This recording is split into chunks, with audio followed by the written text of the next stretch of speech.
हाय, आज आपण बनवतो इंडियन स्टाईल कॅसेडिलाज. तर त्यासाठी इथे मी काही मक्याचे दाणे शिजवून घेतलेले आहेत. पाव किलो पनीर आणि 4 ते 5 चीजचे क्यूब इथे मी ग्रेट करून घेतलेले आहेत. मक्याचे दाणे थोडेसे जाडसर अशी मिक्सरला वाटून घ्यायचे आहेत. कढईमध्ये तेल घालायचं आहे. त्याच्यामध्ये खूप सारी लसूण ठेचून घालायची आहे. पालक खूप सारी घालायची आहे बारीक अशी चिरून. त्यांना चांगलं असं परतवून घ्यायचे. तिखटपणासाठी रेड चिली फ्लेक्सचा इथे मी वापर केलेला आहे. त्यातच आपण जी पेस्ट तयार करून घेतली होती ती घालायची आणि व्यवस्थित असं मिक्स करायचं आहे. ग्रेटेड पनीर आपल्याला घालायचे, ते सुद्धा 2 ते 3 मिनिटासाठी चांगलं परतवून घ्यायचे. चवीपुरतं त्याच्यामध्ये आपल्याला मीठ घालायचं आहे, चीज घालायचं आहे ग्रेट केलेलं आणि तेही व्यवस्थित आपल्याला 2 ते 3 मिनिटासाठी झाकण ठेवून वाफवायचं आहे. तर इथे आपलं मिश्रण तयार झालेलं आहे.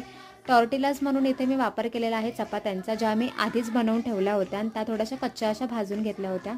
त्याच चपात्या आपल्याला तव्यावर पुन्हा बटर टाकून चांगल्या खरपूस अशा भाजून घ्यायच्यात. एका साईडला भाजी लावायची आणि एक फोल्ड करून त्या पुन्हा बटर लावून चांगल्या कडक होई